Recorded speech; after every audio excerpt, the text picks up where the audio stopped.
And yes, welcome back to another interesting video of mine. My name is Jody Cornelius. I am a Ghanaian living in Canada. And today, yes, I am in my work regalia, my work outfit. I wear scrubs to work. And most of the time, I have people asking me if I am a personal support worker. That is, if I am a PSW or if I am a nurse because I'm in scrubs. And I go like, no, I am a recreation aide. I work hand in hand with PSWs and registered nurses, in a retirement home. And people go like, recreation aide, what the hell is that? So yeah, so this video, I'm just gonna talk a little bit about the job I do as a recreation aide and the kind of program that got me into this job. And it is really, really interesting. I've never done this type of job ever in my life professionally. I'd like to share it. So if you are thinking of, coming in here and looking for a job that is in the hospitality, field, but you don't want to be a personal support worker or a nurse because maybe you don't like science, that is okay. If you want to know more, stick and stay. I'll be right back. If you run with me, I got a word for the both of us. I'll put you in the driver's seat. Don't gotta hurry in the love. So welcome back. So as I was saying, I am a recreation aide in a long-term care facility or establishment, and I work hand in hand with personal support workers and registered nurses. We work with seniors, if I should say that, like older adults. Yes, those who have retired, and we really take good care of them. I am more of the entertainment or the life of the party when it comes to the facility and the establishment that these seniors are at, because the nurses take care of them, make sure they are in good shape, healthy, and we, the recreation aides or recreation facilitators, we put programs together. If you have seniors that are having memory challenges, you would have to put in programs that can cognitively stimulate them. So that's at that stage in their life, they're a bit fragile and very, very delicate and very sensitive. So that is what I studied in school. I studied recreation and leisure services. Honestly, when I got into this program, I did not know what I was doing. I came into Canada with global business management, a postgraduate course. Along the line, the statistics and other things, I mean, it was so much for me. I just couldn't even get time to work to even support myself. So I was like, you know what, no. Honestly, though the course was good, I did not really see myself doing that in a long term. And yes, I wish I could be doing something that I really, really love right now, that is media, filmmaking, acting. But to me, I feel like everyone has layers to him or her. I have so many things I am good at, and I don't customer care, talking to people, helping people is something that I'm very good at. So yes, for now I can do filmmaking now because I'm in school. I'm doing something else, but it doesn't mean it's taken away from my joy, or it's making me not want it's making me miserable because I'm not doing something that I really, really wish I was doing right now. I have so many layers of me that I don't mind exploring. So when I realized that global business management was something that I could not do, like it was just, it just wasn't working. I'll be honest, it just wasn't working. I went back to the international center, student center, and I was like, you know what, I want to change my course. Give me something that I liked. They asked about my interest, and I was like, you know what, I love reading. I love, helping people. I love customer care. I like anything that's practical, hands-on, but not mathematics or balancing of any equation. I'm tired of that. I'm paying so much to be doing something that I don't like at all. So they were like, okay, what about tourism? I chose tourism because it resonates with me. I mean, Ghana, we do a lot of tourism. We have tourism ambassadors here and there, even in the media space. So of course I'll go towards tourism. Unfortunately for me, when I, tried registering and getting into that program, the professor said the class was full and they couldn't do anything about it. So I went back to the center and I was like, yo, this is what is happening. The tourism class is full. So what is next for me? And she was like, you know what?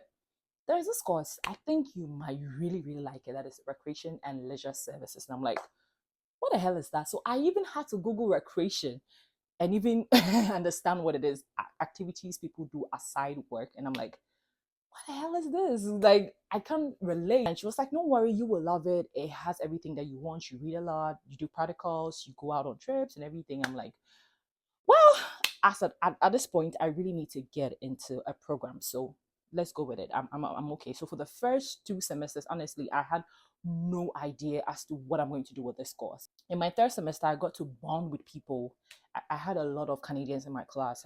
So bonding with people, I got to really know about fields to this particular course. Even though I knew some of the jobs somebody can take on in terms of this program that I'm doing, recreation and leisure service, such as being an outdoor recreation attendant, knew that okay, this is a branch to what I can do after I finish my program. But I don't want that. I don't want to be in the cold in the winter working and everything. I wanted something challenging, something that I like. I don't know. I just wanted something that can pay better. Because like the reason why the retirement home or working with older adults was something I really wanted to do, because I realized that it was hard getting into it, because it's more like union based. So you don't just get into it. They can just give you the job, and there's so many requirements to it. You have to have so many certifications alongside your diploma certificate. That is what I am doing, hoping to get by the end of December. So I realized that it's not easy to get in, and the fact that it's not easy to get in, you have to know that the money is right. Apply for so many jobs, and I was like, I really wanted to get into this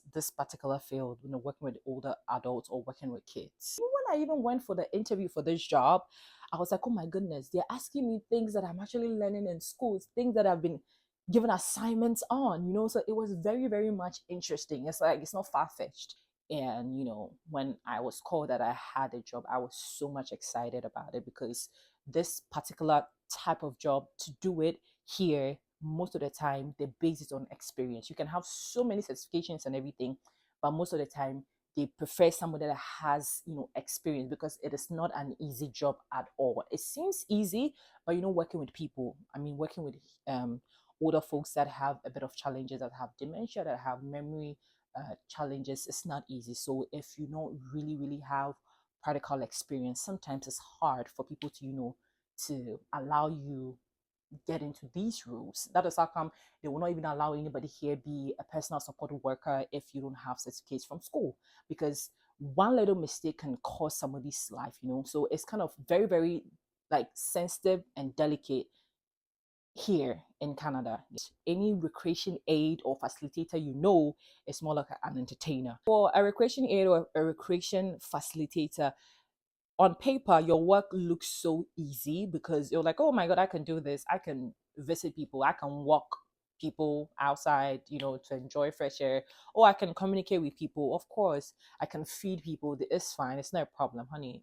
You think it's not a problem till you are actually doing the act, and you realize that more there is more to this than what meets the eye. Because sometimes, honey, it is not easy. You plan something and it backfires. You need to still find a way to bring another game that would work. Sometimes you think this will work, you put it out there, you plan this game and nobody's interested in it. And it's your job to make sure people are engaging, not like the way a younger folk would engage in activities, but when they're talking, they're smiling, they are telling you about their stories back in the days. Yes, now you're engaging them. So you have to know what games work. That means that you need to have a whole lot. You need to read as well. You need to ask yourself, as an aide, you also need to be physically healthy. You need to be, you need to have that vibe to give to others. So on your own, you need to also work on yourself. If you're having any mental issues, emotional issues, you need to find a way to balance it all out, because it would really affect the work you do if you're not really on the right side, health, mentally, physically, emotionally, spiritually. And it can be draining as well, because some seniors, Charlie, it's not easy. Some of them are easy to handle, others are not. All these things, the businesses or the facilities or the establishments or your supervisors, they count on you to be professional and still make things work. So on paper, it looks so easy till you're actually doing the job. I'm learning so much, and I get to see firsthand what personal support workers do. And honey, it is not a joke. So if you really don't want to be a nurse, please don't choose that job because somebody is saying, oh, it's a well-paying job. I feel like that job goes beyond paycheck. It goes beyond that. You need to be passionate about the job that you do, because the little I've seen, it is not easy. It is not easy at all. Like, you really, really need to be patient. Like, you really gotta put on another cap when you're doing this kind of job. And I feel like it's a calling for you to be there for people, in as much as you might be going through your own wahala. I feel like it's a calling. You need to know what you're about, not just because of the money, because it goes beyond it. It really, really goes beyond it when it comes to that. Trust me. So it's another job opportunity if you really want to look into it. I didn't know much about it. That's why I'm also making noise about it, because it's still under hospitality. I changed my postgraduate course to a post-secondary diploma. So now if I want to branch and specialize, I'm thinking of recreation therapy. If I'm going to choose that, then I need to go back to school and do 1 year postgraduate course that has to do with recreation therapy. There's an exam I will have to write if I want to get my license to be a recreation therapist. If I write it and I pass, then I have the license. Then there's more money coming in my pocket. So it depends on what you want to do. And because I also have a background in psychology, it also makes things a bit easier for me in terms of what I'm seeing, what I'm reading, taking care of people, their mind, what they think. I did 4 years of that. So it wouldn't just depart from you like that. Yeah. So it makes things easier for me when you're dealing with people, because sometimes that sometimes it's not people's anger towards you is not really you. They're going through their own things. So it takes things you've learned to understand that sometimes that the personal attack sometimes is not personal at all. These folks are really going through whatever thing they're going through. So it's up to you to be very professional in that area. I need to get going. So that is what I do as a recreation aide, recreation and leisure services. It's a 2-year program. Look into it if it's something you are interested in. Trust me, there is demand for it here in Canada. Canada has an aging population, a very huge aging population. So they are in need of recreation aides and recreation facilitators, and the job really, really pays well. I'm not really like the type that want to sit in an office. I don't mind sitting in an office, but if I have that option of moving around, being creative, going outside my box, trying to do certain things, you have me. I like those kind of things. I really like that. So to me, it's perfect for me in terms of a program under hospitality. Maybe there are other things people can do as well, so you can read into it. Mine is, don't just come in and be a PSW or a nurse because everybody is saying that nursing is the ish and everything. Please, please, a nurse, being a nurse or being a PSW goes way beyond paycheck. I just want you to know that you are dealing with people, and any little mistake, somebody can lose his or her life. So I prefer you going in, doing it because you have passion for it, and it's something that you really, really want to do aside the money. Exactly, because on the long term, honey, it would really, really matter. It's not advisable to do something that you don't even care about or have passion for. Okay, so I'm running late. I need to go. I hope I was able to cover or talk about my program a lot more, so you understand exactly what I do. If you have more questions you would want to ask, please leave them in the comment section below and I will gladly answer. I am not a PSW, I am not a nurse, I am a recreation aide, soon to be a recreation facilitator in a senior's home. Okay, till I see you again in my next video. It's bye from me to you. I love you. If you ride with me, I gotta work for the both of us.